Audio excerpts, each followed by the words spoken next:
দর্শক আবারও আজ রবিবার সকাল থেকে শাহবাগ ব্লকেট, সেই জুলাই আন্দোলনের লোকজনই আবারও শাহবাগ ব্লকেট করেছে।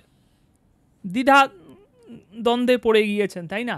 যে ভাই মানে আওয়ামী লীগ নিষিদ্ধের দাবিতে শাহবাগ ব্লকেট হয়েছিল, আওয়ামী লীগ তো নিষিদ্ধের ঘোষণা এসে গিয়েছে, তাহলে আবারও কেন এই জুলাই আন্দোলনের নেতাকর্মীরা লোকজনেরা শাহবাগ ব্লকেট করতে গেল? গল্প গল্প গল্প আছে দর্শক, গল্প আছে।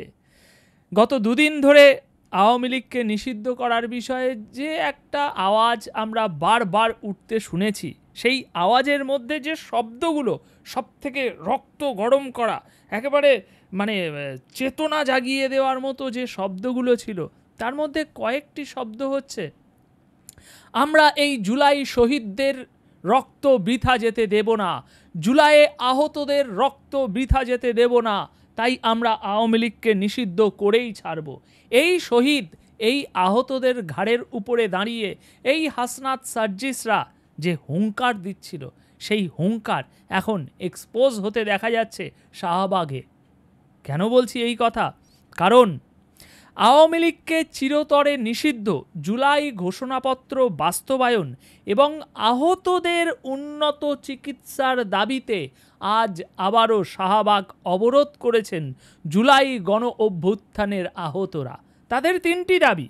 প্রথম দাবি হচ্ছে আওয়ামী লীগ চিরতরে নিষিদ্ধ, জুলাই ঘোষণাপত্র বাস্তবায়ন। এ দুটোকে সাইডে রাখুন, কারণ এগুলো হচ্ছে মোড়ক। এই মোড়কটা না থাকলে আহত সমেত উল্টো মানে ডবল আহত করে দেবে, তাই না? তো সামনে এই দুটো মোড়ক, আওয়ামী লীগ চিরতরে নিষিদ্ধ, এ তো হয়েই গেছে, নূতন কিছু না, এ আবার নূতন দাবি তোলার কিছু নেই। তো জুলাই ঘোষণাপত্র বাস্তবায়ন, সেটাও ওই হাসনাতের গতকাল যে আন্দোলন হয়েছে সেই আন্দোলনের মধ্যে একটা তাদের আর কি দাবি। সুতরাং এই দুটো দাবির কোনো মূল্য নেই। আজ এই যে ব্লকেট করেছে আহতরা, তাদের মূল দাবি হচ্ছে এই লাস্টের অংশটা, সেটা হচ্ছে আহতদের উন্নত চিকিৎসার দাবিতে আজ আবারও শাহবাগ অবরোধ। আজ রবিবার সকাল থেকে তারা শাহবাগ মোড়ে অবস্থান নিয়েছেন। আন্দোলনরত আহতরা বলছেন, কোনো দলের ব্যানারে জুলাইকে হারিয়ে যেতে দিতে চান না তারা। আহতরা বেঁচে থাকতে আওয়ামী লীগ দোসর কোনোভাবে পুনর্বাসন হবে না, এরকম নানা বিষয় তারা কবিতা গদ্য একটা সাজিয়ে লিখে এনেছে, সেটা ভাষণ ছাড়ছে। কিন্তু এর পিছনে তাদের যে বক্তব্যটা, সেটাই আমাদের শুনতে হবে। তারা বলছে, আহতদের চিকিৎসার নিশ্চয়তা দিতে স্বাস্থ্য মন্ত্রণালয়ের ঘোষণা দাবি করছেন তারা। দাবি তুলে দ্রুত বাস্তবায়ন এবং আজীবন চিকিৎসা নিশ্চয়তার দাবি করেছে তারা। যতদিন তাদের এসব দাবি বাস্তবায়ন না হবে, ততদিন রাজপথে থাকার হুঁশিয়ারি দিয়েছে তারা। সুতরাং এখানে দ্বিচারিতা, ভণ্ডামি এবং এই যে ছাত্র জনতার নামে সাধারণ নিরীহ ছাত্রদের উপরে ঘাড়ে ভর করে এই যে হাসনাত সার্জিস নাহিদ, এরা যে এদের রাজনৈতিক আকাঙ্ক্ষা পূরণ করছে, এক একটা যে মানে রাজনৈতিক বিশ্বসেরা নেতা হতে চাইছে এই নিরীহ অসহায় ছাত্রদের উপরে ভর করে, সেটা এখন আবারও এক্সপোজ হয়ে গিয়েছে। কারণ তারা বলছে যে আহতদের উন্নত চিকিৎসার দাবিতে এবং আহতদের চিকিৎসার নিশ্চয়তা দিতে বলছে স্বাস্থ্য মন্ত্রণালয়কে। এটা বলছে কেন? কারণ এখনো পর্যন্ত তাদের চিকিৎসার নিশ্চয়তা হয়নি, এখনো পর্যন্ত তাদের উন্নত চিকিৎসা দেওয়া হয়নি। তাই তো আজ এই আহতরা শাহবাগ ব্লকেট করেছে। এটা বুঝতে তো আর বেশি বাকি লাগছে না যে ভাই, যদি এই জুলাই আন্দোলনে আহত যারা ছিল তাদেরকে উন্নত চিকিৎসা দেওয়া হয়ে থাকতো, তাদের চিকিৎসার যদি নিশ্চয়তা তাদের পকেটে থাকতো, তাহলে তো আর বেলজ্জের মতো এই দুপুরের রোদ্দুরে তীপ্ত গরমে তারা শাহবাগে, এই যেমন দেখছেন ছবিতে, হাত পা ছড়িয়ে ভিখারির বাচ্চার মতো রাস্তায় বসে থাকতো না, তাই না? এরা তো আহত, বিকলাঙ্গ, তো এই টানা রোদ্দুরে কেন শাহবাগে আছে? কারণ তাদেরকে আজ দেখার কেউ নেই। তাদের ঘাড়ে ভর করে যে রাজনৈতিক আকাঙ্ক্ষা, যে স্টেজটা অর্জন করার ছিল, সেটা হাসনাত সার্জিস নাহিদরা অর্জন করে নিয়েছে। এখন আওয়ামী লীগ নিষিদ্ধ হয়ে যাওয়ার পর তাদের আকাঙ্ক্ষাটা আরও পূরণ হয়ে গিয়েছে। এবার এই এক একটা ভিখারির বাচ্চাকে ধরে ধরে ছুঁড়ে ফেলে দেবে। উন্নত চিকিৎসার গ্যারেন্টি সব ভাঁজ করে দিয়ে দেবে।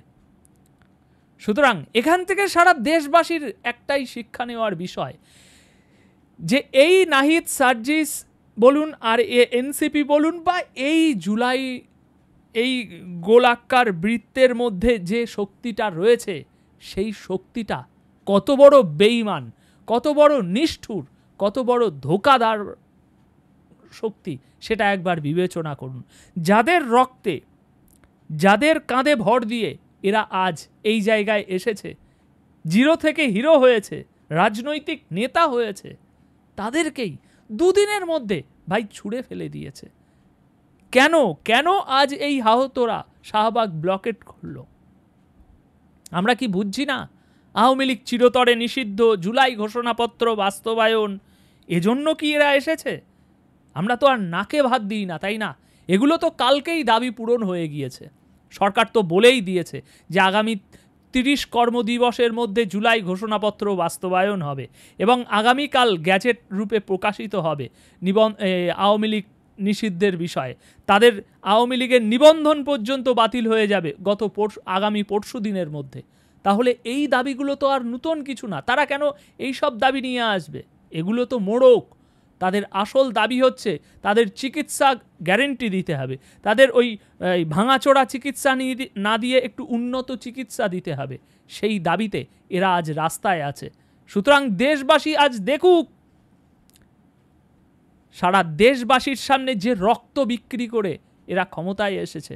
কথায় কথায় যে শহীদ, যে আহতদের স্লোগান দিয়ে আপনাদের ভরসা কেনে, স্লোগানে ঢাকার রাজপথ মুখরিত করে যে শহীদ, যে আহতদের, সেই আহতরা দেখুন কিভাবে কুকুরের মতো আজ রাস্তায় বসে আছে উন্নত চিকিৎসার জন্য।